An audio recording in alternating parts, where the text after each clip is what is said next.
scrapbook. Perkenalkan, kami dari kelompok pembuatan scrapbook tentang pemanasan global. Nah, pada kesempatan kali ini kami akan membahas materi-materi apa saja yang ada dalam scrapbook kami tentang pemanasan global. Sebelum kami mulai, izinkanlah kami memperkenalkan diri. Perkenalkan, nama saya Grace Natalia. Saya Surya Kristina Pasaribu. Saya Kristen Paulin. Saya Angelina Margaret. Nah, jadi tanpa berlama-lama saya akan lanjut ke topik pembahasan yang pertama, yaitu tentang pengertian pemanasan global. Nah, pemanasan global atau global warming merupakan suatu kondisi ketidakseimbangan lingkungan atau ekosistem yang diakibatkan oleh naiknya suhu di atmosfer ataupun di daratan, sehingga bumi akan terasa lebih panas dari sebelumnya. Nah, banyak sekali hal-hal yang menjadi penyebab tentang pemanasan global ini. Nah, salah satunya sering sekali kita temui di kehidupan sehari-hari adalah sampah plastik. Sampah plastik kalau misalnya terkena cahaya matahari, dia akan mengeluarkan gas metana, dan gas metana itu akan meningkatkan kemungkinan terjadinya pemanasan global di dunia. Lalu penyebab yang kedua adalah penebangan hutan. Nah, teman-teman bisa lihat kan kalau misalnya banyak sekali sekarang kota dan pohon-pohon mulai ditebangi. Nah, kan pohon itu menghasilkan oksigen dan menyerap karbon dioksida. Namun karena banyak sekali penebangan hutan di dunia ini, akhirnya karbon dioksida tersebar di mana-mana dan juga kembali lagi meningkatkan kemungkinan terjadinya pemanasan global. Nah, penyebab yang ketiga itu adalah adalah gas bahan bakar dari kendaraan. Nah, kan kita banyak banget kan yang menggunakan kendaraan pribadi, dan kendaraan pribadi itu menghasilkan banyak sekali gas-gas metana dari hasil bahan bakarnya. Dan gas metana itu nggak bisa keluar ke atmosfer bumi, dan dia tetap menumpuk dalam daratan kita, sehingga itu akan meningkatkan terjadinya pemanasan global. Selanjutnya penyebabnya akan dijelaskan oleh teman saya Esther. Kepada Esther saya persilakan. Nah, penyebab yang keempat adalah penggunaan listrik yang berlebih.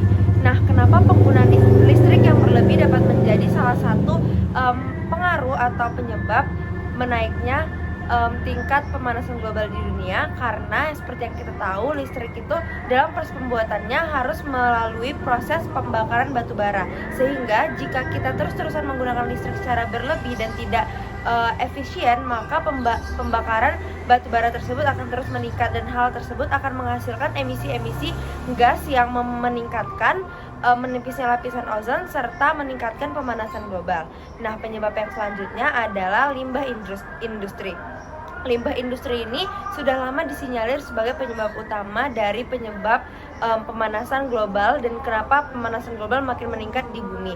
Karena seperti yang kita tahu, di era zaman sekarang ini semakin banyak industri berkembang di mana-mana. Entah itu industri pabrik atau industri rumah tangga, dua-duanya sama-sama menghasilkan limbah. Nah, limbah ini jika tidak dikelola dengan baik, maka akan menghasilkan lingkungan yang toksik dan juga menghasilkan gas-gas serta emisi gas yang menghancurkan lapisan bumi yang akhirnya akan gagal menghalau sinar UV yang berbahaya dari matahari, serta mempertipis lapisan ozon, dan itu meningkatkan pemanasan global di bumi. Nah, itu dia tadi penyebab-penyebab dari pemanasan global di bumi dan kenapa itu terus meningkat. Selanjutnya yang akan kita bahas adalah dampak dari pemanasan global itu sendiri. Yang pertama adalah tenggelamnya beberapa daratan. Nah, kita berpikir kayak, tenggelam, daratan di bumi bisa tenggelam. Iya, benar sekali. Karena kenapa bisa begitu? Seperti yang kita tahu sekarang suhu bumi sudah sangat meningkat, sampai titik di mana es di kutub selatan dan utara sudah mulai mencair. Nah, mencairnya es di kutub-kutub ini meningkatkan volume lautan di bumi, sehingga daratan-daratan yang mungkin lebih rendah dari daratan lainnya akan segera tertutup dengan air, sehingga tenggelamlah daratan-daratan tersebut. Tentunya hal tersebut memberikan dampak yang besar dong kepada masyarakat, tentang populasinya, terus tinggal di mana dan lain-lain. Itu sangat memberikan dampak dan pengaruh yang buruk. Nah, selanjutnya dampaknya adalah kekeringan. Untuk beberapa kota mungkin iya bisa tenggelam karena volume lautannya lebih tinggi daripada daratan yang ada di sekitarnya. Tapi bagi beberapa kota malah pemanasan global ini juga meningkatkan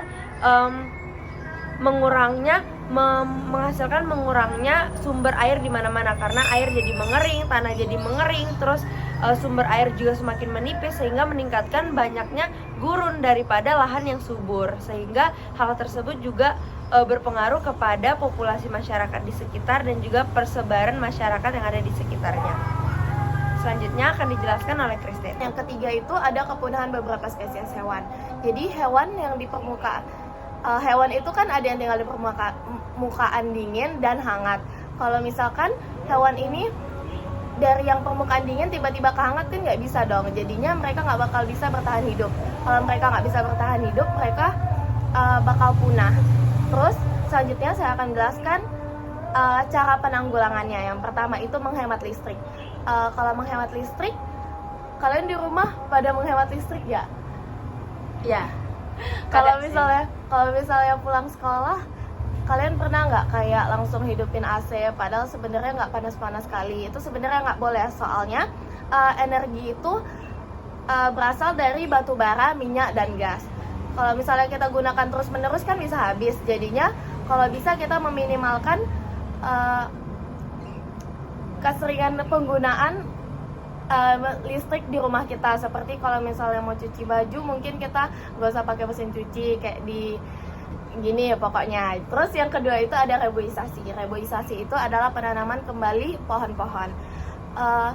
Kalian di rumah ada nggak kayak punya tanaman di rumah? Pasti ada dong. Jadi kayak tanaman-tanaman ini bukan cuma untuk mempercantik rumah, tapi tanaman-tanaman ini bisa menghasilkan oksigen dan mengeluarkan karbon dioksida. Nah, baik, selanjutnya saya akan melanjutkan materi yang sudah disampaikan oleh Christine mengenai penanggulangan ini. Nah, langkah ketiga ini ada dapat dengan menggunakan transportasi umum. Mengapa dengan menggunakan angkutan umum ini dapat membantu menanggulangi pemanasan global? Karena kendaraan ini menghasilkan gas emisi, sehingga dengan menggunakan angkutan umum ini kita dapat meminimalisir gas yang dikeluarkan dibanding dengan menggunakan kendaraan pribadi.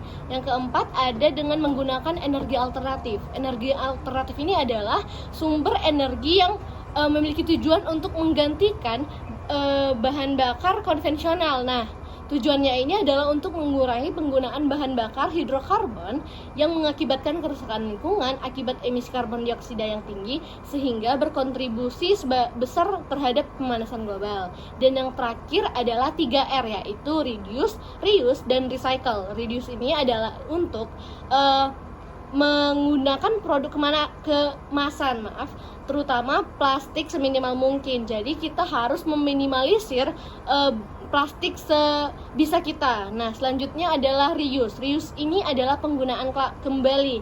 Contohnya ini bisa kita ambil dari plastik. Misalnya kita ada ke supermarket, kalau bisa kita usahain ini, kita nggak usah mengeluarkan plastik lagi. Kita bisa menggunakan paper bag kita yang ada. Nah, yang terakhir ini ada recycle atau daur ulang. Jadi recycle ini adalah kegiatan mendaur ulang barang yang sudah tidak terpakai menjadi berguna lagi. Nah, contohnya ini bisa kita ambil dari tutup botol plastik. Nah, kita bisa menggunakannya dengan sesuatu yang lebih berguna, misalnya dengan membuat tong sampah, atau bisa menggunakan sampah plastik sebagai hiasan lampu yang ada. Nah, sekian presentasi dari kelompok kami. Mohon maaf jika ada salah kata. Terima kasih.